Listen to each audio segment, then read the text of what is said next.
This is Bridget Wow with Divine Essentials. Alright, guys, so we have finished Alcyone Light Healing Meditations and Activations. Holy moly. Alright, and so this video, I wanted to tell you guys, now that you've finished it, if you have finished it, or if you're still working on it, how to channel an activation, okay? So there's many videos throughout the series, like, and there was videos specific about like trance channeling, you know, like tapping into your intuition, figuring out which one of your things are the main thing that you have. Like, I have clear knowing as my main predominant one, but then that's backed up by like feeling, and then that's backed up by sometimes seeing, and those things have evolved over time. They weren't always as strong, and they've gotten more. Like, I never saw anything in the very beginning, and then I started seeing things in my mind's eye. And I also know what I'm being shown. So sometimes there's no visual, but I am being shown something in a sense, but it's more so just knowing what they're trying to show me. But that has evolved into seeing visuals and seeing like movies play out in my mind and stuff.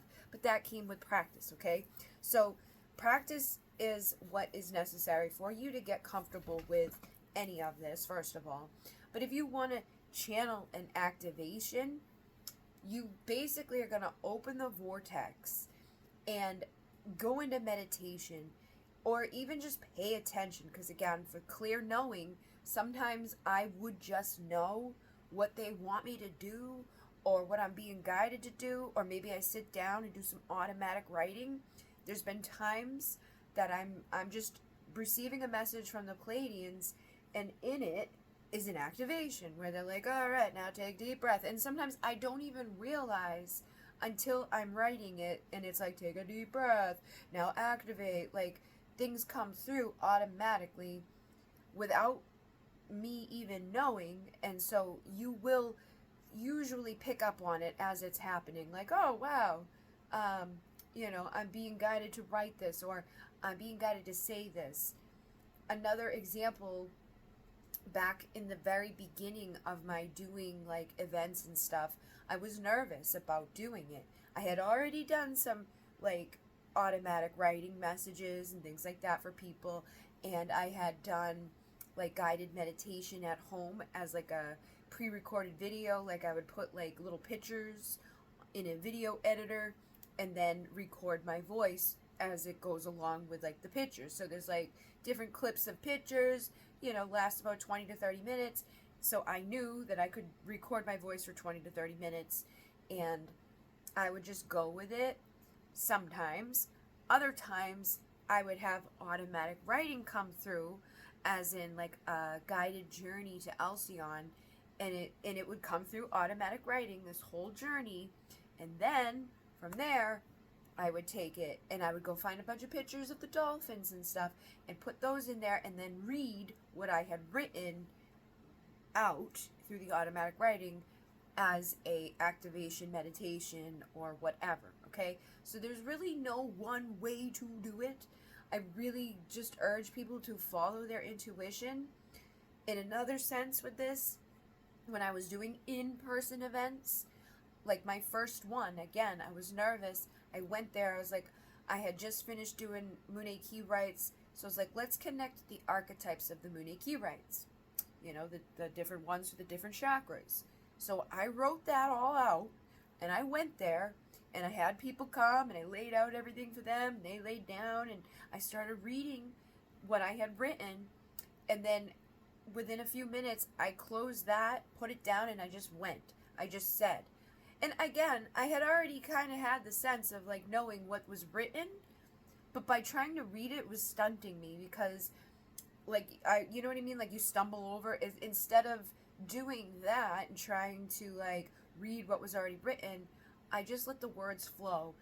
And because I had already written it, I kind of knew the sense of what was going to happen, but it didn't need to be, like structured. It didn't need to have those exact words. And that's why, like, now, with years under my belt of doing this, like, there was more than one time I would host an event. Like, I would do past life guided visualization journey 1 month, right? And then 3 months later do it again. And it was the same event with the same description, but the thing that would come out of my mouth would be different. So even in that, it will be dependent on who's showing up to this activation, what they're guiding you to do for the activation, whether it's going to be an activation that you guide other people with your voice, or whether it's going to be an activation that they read with their own eyes and take themselves through, or whether it's going to be something that you write down through automatic writing and then later turn into a guided meditation, like adding the audio and all of that. It's totally up to you, but I would experiment, and that's literally how this world is. It's just practice. Keep practicing, keep trying, see what works for you, and again, it just evolved for me over time. I do have a big book here of some of these things, and I'm going to give you some examples here. Let me see what's right here. So this, I know there was one, I just saw something funny. Like this is an example of when I did the video on numerology, right? I knew I wanted to help you guys with numerology, so I wrote things down, and I was like, boopity beepity bop, Arcturian, Pleiadian, Syrian. I went and got all the information so that when I was trying to convey it to other people, I would have a guide here, but I also didn't need the guide anymore because now it was up in my mind from doing the research, writing it down, channeling, getting the information, It's like a mixture of that. Like in the beginning, when I didn't know anything about chakras, I went and read about them, learned about them. And then, over time, that knowledge, that wisdom, that base of information was all up in there. It became relevant in other things that I would do. Like when I see the color blue in a reading, I start channeling connected to that. So the more that you educate yourself and grow and learn, the easier it'll become, just like we said with that dictionary, that spiritual dictionary, for you to start understanding what they're trying to convey to you, and also give you a bigger repertoire of information and energies, frequencies to convey to others and support others. But it's going to be a mixture of those things. Pretty sure I did have I think it might be over there. I had a little thing that I wrote out, but this is like another thing. When I did the Nyx night, right? Like, I Googled and figured out some stuff about Nyx, like what people associate with Nyx. Like, she's a goddess. So when I'm doing a Nyx activation, I want to make sure that, like, I have things that make sense to her. Like, they're like, use mint leaves, use pink or blue, use moon water, a pinch of salt. But she also connects to the night. She connects to stars. She connects to the moon. She connects to milk. She connects to moon rituals. Like, So knowing those things was helpful for me to tap into her energy with a base understanding and then expand from there. And the same thing back when I would do those in-person events, right? I would do that first night, and by the end of that night, I would know the next week's meditation. So if I did like Syrian dolphins, we'd go to Sirius and we're swimming with the dolphins and boppity boop, I'd come back and be like, next week we're doing Atlantis. And do Atlantis and boppity boop and go through all of it. And then the next day or the next week, it would be like the Egyptian Akashic energy frequency, vortex healing. Whatever came through, I would do. And it would just evolve. And then like 12th dimensional frequencies would start coming in. It's time to connect with the avians. And I'd do like a guided owl connection where it was like avians and the owls and whatever. It doesn't matter.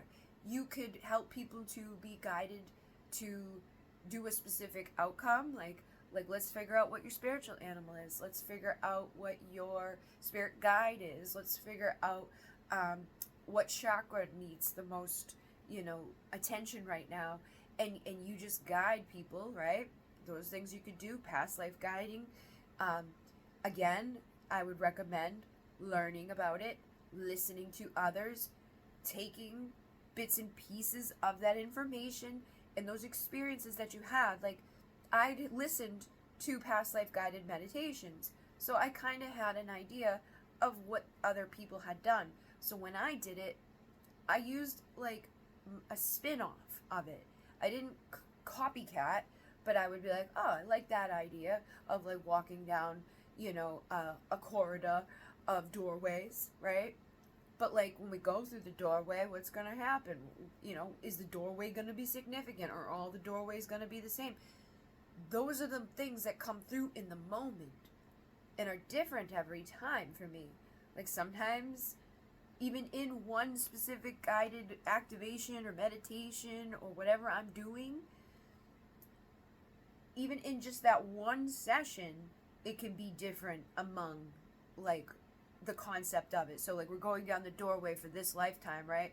And maybe I don't say anything specific in this for instance, and we see all of that life and we figure that out, right? And then we go to the next one, and maybe it's a totally different entrance to that next one. And maybe it's a totally different entrance into the third one. Or maybe we only do one, or maybe we do more than 3. That's what I mean. There's no rules or regulations put onto these things other than what feels right and what you're being guided to do, and also listening to feedback. Like when I first started doing this stuff, I was nervous to do it, but the feedback that I got from people let me know that it was legit. I saw that before you said it. Oh my God, what was happening? I saw this, I saw that, I felt this, I had that. I've had people have crazy experiences that helped me to keep doing it, because I'm like, obviously I'm doing something right. Like, at least just holding the space for something to happen, right? So if your intention is pure and you want to help other people and you just experiment and play, that's the best advice I can give to you. It doesn't have to be like, it doesn't have to be that big of a deal. Like people message me and they're like, how do I do this? Or will you teach this class? And my whole life, I've been the type of person where it's like, if I want to know how to do something, I just dive in and figure it out. I don't know what I did before Google, but now that we have Google and YouTube, like, it's pretty much, if you're not figuring things out, you don't really want to, or you're not believing in yourself to the point where it's like, you could. Especially with like AI and stuff now too, because AI, will give you everything. And there's videos on everything. Like, you want to build a deck? Go onto YouTube. They'll show you how to build a deck. You want to do something specific? Go on it. They'll tell you. But there's also something to be said for creating something too. Being the manifester of something that's never been done. If I don't want to give you like a blueprint and be like, this is exactly how you do an activation, because I don't feel that's the correct way to do it. Because me and you are different. And me and past me is different. So the ways that I used to do things no longer resonate or work. And you don't need to limit yourself. So when I began this, right, like how to run a modality is another part of this. So say you start doing this stuff and you're like, all right, I'm going to do some, maybe start off with guided meditation where you're not like putting any emphasis on it, where it's like you don't feel like, you have to activate anything. You're just doing a guided meditation. And as you practice that over time, you may start to see that things are being activated within it unintentionally. Like I said, sometimes we're just writing out a trance thing, or we're writing out our automatic writing message, and one of those things comes through. And it's like, if the word activate gets put in there, then it's an activation. And if your intention is to activate somebody, then it's most likely gonna work. But you've got to believe it. If you're sitting there with a bunch of doubt, I don't know, then that may not be the best way. The best way may to be unintentionally having it happen, where it's like, oh my God, I didn't even realize. Like the times that I had activations come to me from spirit, and they were so much more significant through that process. Like with the Kota Kuna Carpe rite, when that came, that blew my mind away. I won't tell the whole story again, but it was insanity. And even the Lyran Triple Infinity one, I thought I was going to do a guided meditation that night. I had been doing them for months. I was like, we're going to do the Lyran Triple Infinity Abundance meditation.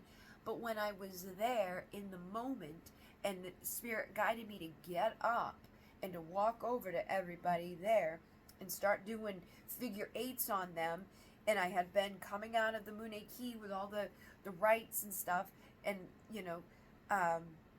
my mentor had received one of her extra rights at that point, and we had, I had helped her to identify, hey, that's a right. She's like, oh my God, it is a right.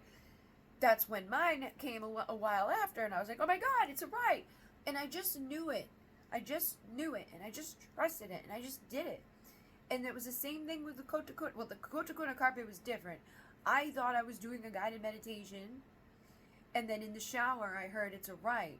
And when I got out of the shower, I Googled, Pleiadian Seven Sisters, Seven Chakra right, and it came up, and it was the Kotakuna carpet right, and it was exactly what I was doing. I even had a list of the chakras and the stars of the Pleiades that I was connecting together, and they were the same that they've been doing in Peru for thousands of years under the Kotakuna carpet right, where we create, ley lines or sakbes, energy like connections from the 7 chakras to the 7 sisters. And I was like, but that evolved over time, that wasn't overnight. And if spirit wants to give you an activation or a modality, it's going to. But this modality was a combination of everything that I had acquired within the 10 years prior to. And now it's been 13 years because I got sick and things went crazy and baba da boop. So it's been a long time. But there's been a lot of practice. There's been a lot of learning. I have a lot of certificates. I got Reiki 1, Reiki 2, Reiki Master, Reiki Master Teacher. I got New Paradigm Master, New Paradigm Master Teacher. I got my Advanced Aromatherapist. I got the Angel Communication. I taught myself Tarot and Oracle. I, kept going and kept going and kept going and kept going. And learning and learning and learning and learning and practicing. And all of these things evolved. And the more that I would go out and explore and learn and connect and meditate, do all these things, the easier it became for it to just evolve into something more. So when I first sat down to do the modality, I got a little notebook like this, and I kind of just organized it in my mind. And spirit helped me again with the automatic writing aspect of it. And I had started doing this years ago, years before I ever even started doing the videos. I was writing out parts of Alcyone Light Healing's manual, and the whole beginning story was written years ago, so many years ago, okay? And then I kept channeling automatically to get the basic of what this is. So they let me know through trance channeling. So if you want to go back and watch the how to do trance channeling video, and get more in depth into that, again, I just recommend practice. But that's how I got this part of it. And then when it was time to come up with the concepts, I basically combined everything that I learned. So in the new paradigm, we use a vortex. In Reiki, we start everything with the Gasho prayer and intention. In the Muneiki rites, which is another thing that I'm certified with, we go through the process of opening Wirakocha and sacred space and calling in the 4 directions and all of that. So you see this happen in every modality where it's we're going to start off by getting present, connected, safe, sacred, calling in protection, and creating the space to do something. And we want to do that the way that it feels most comfortable to us. So this vortex that I use here is different than the vortex they use there, but it has the same type of idea behind it, where it's it's protection, but each one of the elements of the vortex was specific for something that they were guiding through automatic writing. But if you're guided, maybe possibly you'll be oh, my modality is going to be the Atlantean modality, and every time we begin, we're going to start by sinking down into the depths of Atlantis, or down into the depths of the ocean to get connected with Mama Kocha, or whatever makes sense for your brain, what what they're guiding you to deliver, and how you're wanting to deliver it. But that was what I feel is important, is that any modality should have the basics of what does this represent? What is this all about? like truth, love, integrity, illumination, healing, overcoming, advancing, transmutation, things like that, right? We want to have like our basic of it, and then we want to have like our process of it. How are we going to set this up? Are we going to do a vortex? Are we going to call in directions? Are we going to have certain beings that we call in to protect our space, like Archangel Michael? Some people do angelic healing modalities. Some people do like fire modality where they call in the element of fire. Some people do water. Some people do air. Whatever. It doesn't matter. And everything that's out there, somebody made up. So don't feel like you're making it up and that it's not okay because you're just making it up. Everything has been made up. Dr. Usui with the Reiki tradition went up into a cave and fasted for 3 days and then started seeing symbols in his mind's eye and passed those on to others with his like little, activations. And then John Armitage, he had his little things that he went through, right? And then he brought the vortex, that straight just vortex. And then through my processes of doing things, I brought the diamond light vortex with the 3 different parts of it. And then I wrote out how we want to open that up. And then I made a little diagram of what that looks like, right? And then I basically I kept the manual very simple. You don't have to have an elaborate manual because, again, with clear knowing, I knew, just like with my videos about the starseeds, that when I would sit down to record a video about a certain topic that was listed out here, that it would come. I didn't have to have it all pre-written. I didn't have to have it all pre-planned specifically. But even in doing that, right, like how we open the vortex, how we close the vortex, how we bring the vortex with us, how we open it for others with long distance, all of that stuff's here. But it doesn't even need to be. I could have just known we're going to talk about the vortex and covered all of that stuff in the video and had it come through, right? But I did, teach about myself, who I am, what my background is, and then the overview of it. And then for each one, I did the levels where it was like level 1 is going to be the root chakra, level 2 is going to be the second chakra, third chakra. So that was correlated throughout it. So that was the first part. I was like, we're going to do 7 levels. I just knew that, okay, through channeling, 22:44 on the clock when I said that. I got to pick up Sadie. I just knew it was going to be 7 levels. And then I was like, 7 chakras, okay? So instead of making those mandatory, I made those bonus materials for people. So if they were already comfortable and like well versed in chakras, that they didn't have to do that to be a part of the activations and things like that. That was just bonus stuff. But it was there, okay? It was guided to be there, and so I did that, and it was like a good basis for the starting point of these 7 levels. It was like each one's going to connect to a different chakra, and I had no idea at the time how intensely so that was going to be for me, but it was. And so each level got like a little basic boppity boop, and you guys got the videos that go along with it. And then each level got, like what's your homework, what's your bonus work, what are your daily practices. And I did that for every single level. You don't have to have a 7-level modality. You don't have to have a 2-level modality. You could have a very basic 30-minute modality that's just for something. There is no set thing in this world. Like, we put rules and regulations on everything, FDA this and boppity-boop that. Spiritual world is not like that. Like, when you think of religions and like having to do certain things, you are a free being. You are a sovereign being. Whatever you feel guided to do, as long as it's not harmful to others, I'm all for it, okay? And then we brought in the Sri Yantras, right? We brought in these little symbols for things. We had the clear sentient quiz, or the clear quiz, which helped people to figure out who they are within. Am I clear knowing? Am I clear seeing? Am I clear feeling? Am I clear hearing? Am I clear eating or smelling or whatever? This was there to help them with that. And this was something I learned way back in my angel communication class. And I brought that into this because it was helpful to me. And it was helpful to others. So then level 2, again, was the same thing. It was like, just a rundown. But I had first put it in this book. I was like, what do I want to have? And it was a very rough draft. Like, level 1 is going to be boppity beepity bop. And it's going to connect with the root chakra. So there's going to be a root chakra meditation and a root chakra activation. And there's going to be wearing the color red and eating the color red. And bop, bop, bop, bop, bop, bop, bop.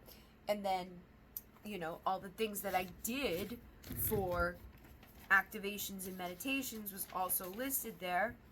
So it was like, what is Alcyone light healing? Opening the diamond light vortex, connecting to Alcyone light healing energies, meeting the Pleiadian emissaries of light, connecting to the I am presence and your multidimensional selves. Activating your healing abilities for self and others is a similar thing. This is level 1.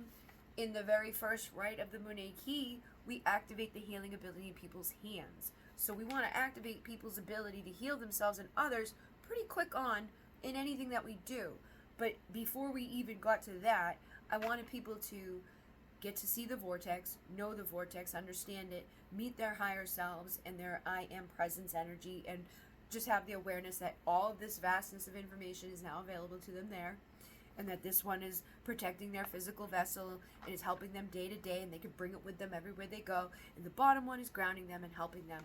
And there's purpose for everything that I'm doing, and I'm explaining that, but I didn't have to be like elaborately explaining it detail for detail here, because I knew I was going to convey it through the videos, and I know a lot of people prefer a video over, you know, reading and all of that.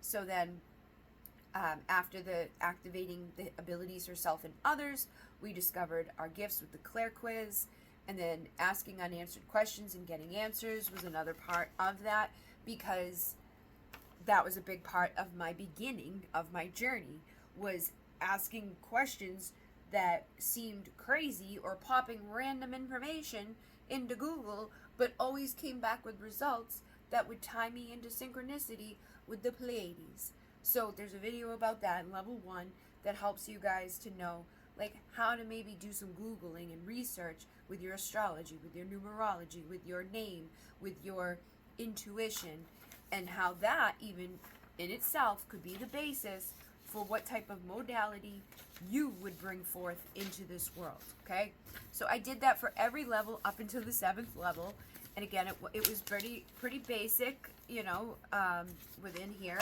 Each one got its triantra, each one had its bonus, each one had its little stuff that went along with it, and everybody has access to this. If you don't have this manual, it's on my website in several places. It's on the About page, it's on the Alcyone Light Healing page, but you can go download it for free. And then at the end of making this, right, this little manual, which basically was just like an in-depth version of what to expect throughout the process and gives people an understanding of what it is to begin with. Then I made this thing that was all about the weekly levels and parts. Like I had high hopes, man. I had high hopes that we were going to get this done very quickly. I was like, maybe 7 months.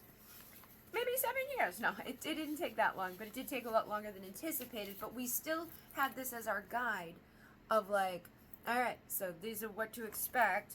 Level 1, week 1, intro video, the part 1 and part 2, and then week 2 was part 3, part 4, part 5, and that went on and on and on until we got to level 7, where we are now. And we have how many parts at this point? We are at, where's my little thing? I just had it here. We are at part 31 of level 7. And when I got to level 7, there was 77 videos. So there's been a lot of videos. There's been over 100 videos. But it kind of just came together. And like I said, I just sat down, put things onto paper, and I already had years of experience before me, so a lot of the things that I put into this were things that I had already done. You know, like connecting with your Akashic records was something that, you know, is something many people are interested in, and is something I've explored before, so I brought that in. And then connecting with our galactic beings. Like, I know not a lot of people out there are comfortable in that, or they're not really doing it, or they haven't explored it. So I brought that forth. Working with the Egyptian connection, the Palladian connection, the Arcturian connection, the Atlantean thing, the Lemurian thing. And again, you have your frequency. You have your soul. You have your essence. You are you for a reason. So you may be totally different than me, where I'm like very predominantly about the Pleiadians and Lyrans and Syrians, very much connected with the Atlantean energy. You may be more so Lemurian and Arcturian and Avian. And so your modality may be more based off of that type of energy, of lifting up or seeing beyond the veil or whatever it wants to be. And it can be as big or as little as you want it to be. Obviously, if you just started out, you're not going to have a whole massive thing, right? But the best way to learn is to teach. You know, that's how we master things, is to teach things. So start learning, start applying, start practicing. Do one-on-one sessions with people. That's where we all begin. No matter what, if you're a life coach or a healer or a seer or a shaman, whether you're a psychic reader, a tarot reader, whether you're just interested, where you want to be a Reiki person, it doesn't matter. All of us start off learning something, our basic, that we then go practice. And we do that one-on-one with people. And we keep doing that, and then maybe we're like, oh, you know what, I'm going to do a group thing. And we keep doing that, and the one-on-ones, and the groups, and that evolves, and the groups get bigger, and more come. And as that happens, you actually have to step back a little bit, because there's only one of you. So if you have 10,000 people showing up for one-on-one sessions with you, you will die. Like, you don't have enough time for all of that. So you have to adapt over time to be able to connect with a larger audience in a way like this, where it's like, all right, guys, like, I obviously can't see each one of you in my home. You're not near here. And I don't have enough hours in the day to see every one of you here for an hour. So instead, I take 1 hour and I publicly put it out here, and now it can reach thousands of people. And that's something that will grow over time. So you can't really, I mean, you could. There's no limit on creation, all right? Do whatever you want.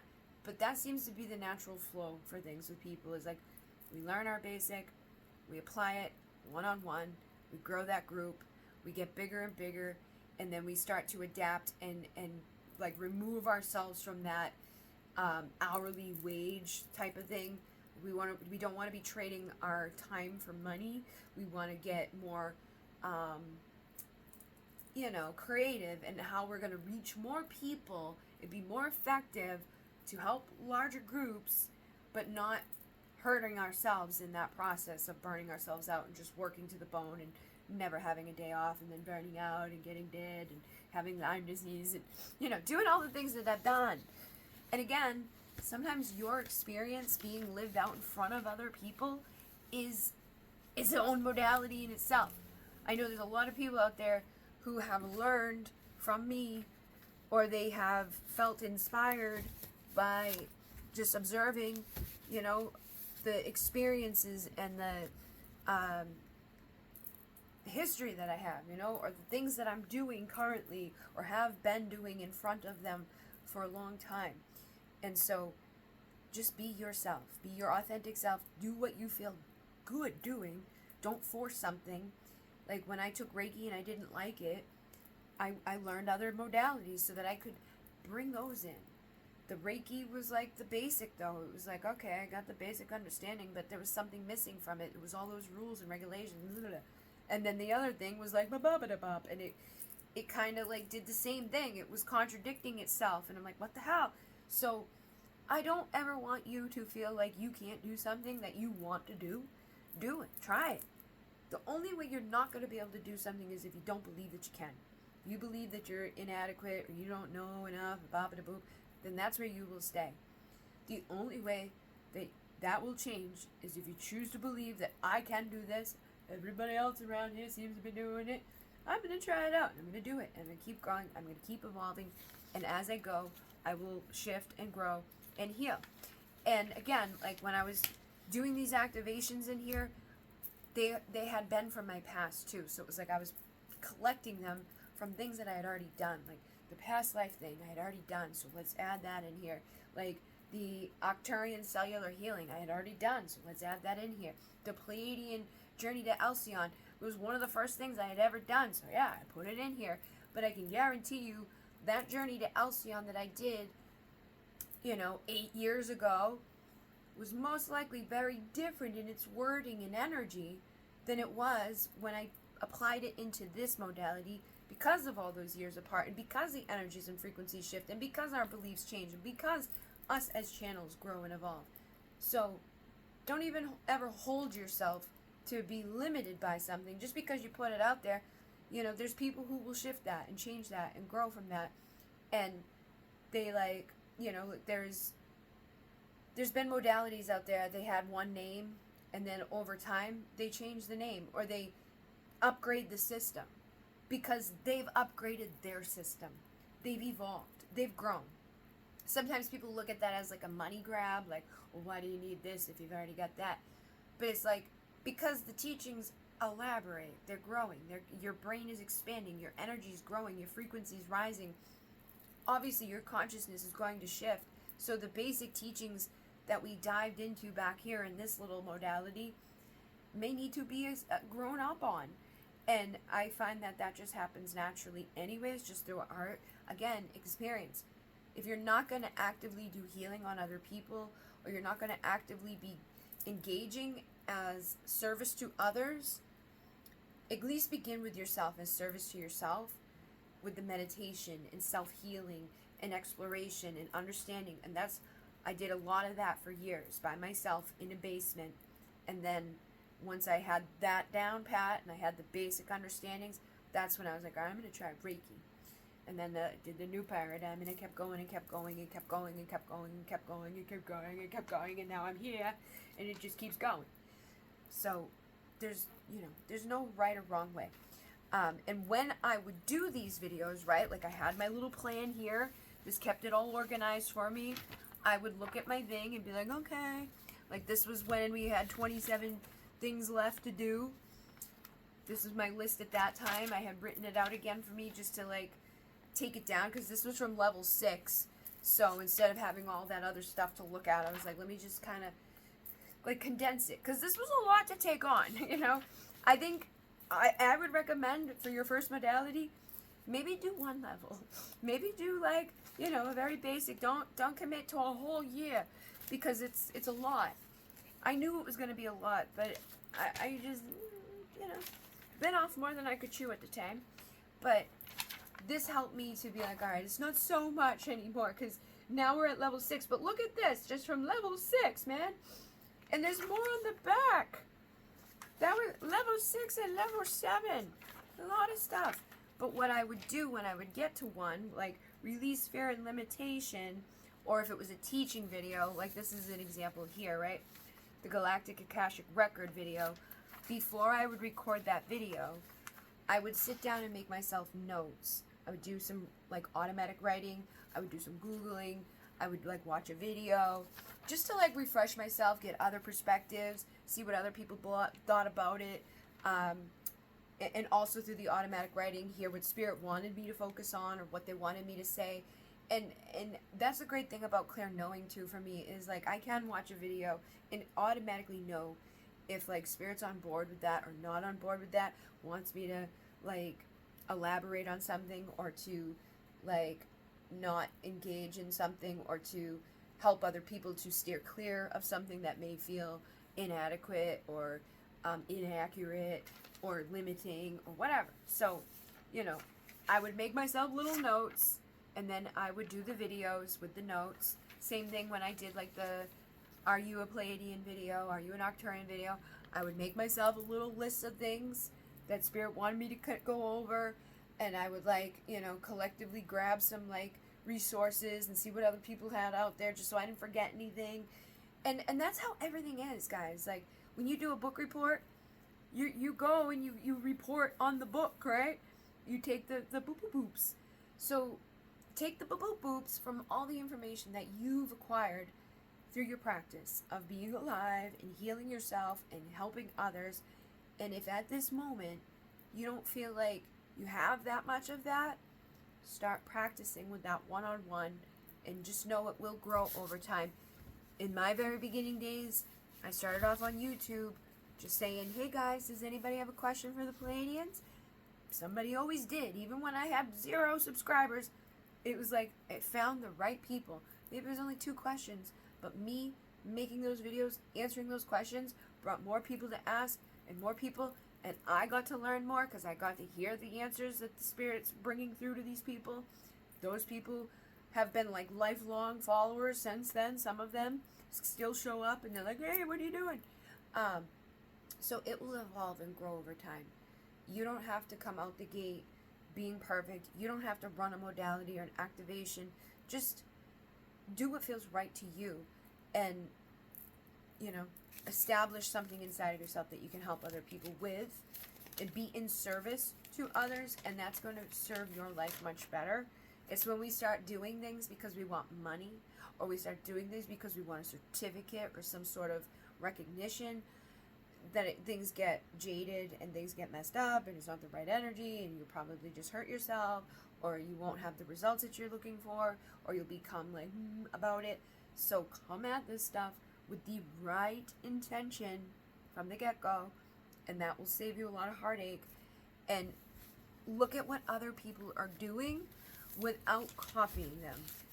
Like, what are other people doing? Like, you see light language activations, you see sound bowl healing activations, you see tuning fork activations, you see just frequency being played as an activation, you see just guided meditation. There's an imprint in my voice from the Pleiadian energies that just my guiding of a thing without any music can be very healing and helpful for people, especially when they're on my table or when I do like a one-on-one with them. But it doesn't have to be limited to that either. I can now do it for everybody who listens and connects and they love it. So just keep practicing. And thank you guys very much for being a part of this with me. It's been very crazy, very long journey. I appreciate you very much. I feel like I'm getting emotional.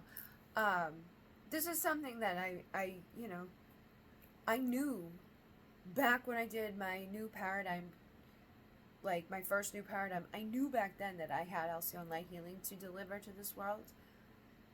And it's been so long, such a long, like I see memories pop up on Facebook all the time where it was like I was writing about it like 8, 10 years ago, and I was channeling for it. So it took a long time before it came together. So don't feel like that means something either. If you're like, well, I'm going to do a modality, and then it doesn't happen for a while, or it's like another year goes by and another year goes by, it doesn't matter. It will happen when it's meant to happen. Don't beat yourself up. Don't force it. Like, one of my reasons for putting it off for so long, the same type of thing with like writing a book, is because so much keeps happening that finally I got to the point where I was like, dude, if I don't stop now and just do this, it's going to become so large that I'm not going to be able to like even, chisel it out. We can always make a sequel. We can always make Modality Part 2. We can always do that, extended thing or that upgraded version. So don't limit yourself. Don't hold back for too long. Don't overwhelm yourself. And just have a good time. And if you've been through the whole thing and you are, we're doing this on the honor system. I'm going to give you guys a certificate. I haven't really thought about exactly how the best way. Actually, maybe I will. For now, I'll have you message me through the website, divineessential.com, and I will send you the link so that you can print it out and have your little certificate for Alcyone light healing. But I just asked that you went through all of it before you asked me for that. And on my website, there's a chat box or there's a contact page. So use either one of those. If you use the contact box and you're not signed up as a site member, a lot of times people get like that message lost. So sign up as a site member and then message me through that, or use the contact so that it goes to your email that you use with the contact form, and I will send you your certificate. But thank you again very much. I appreciate you all. In Mune, Namaste.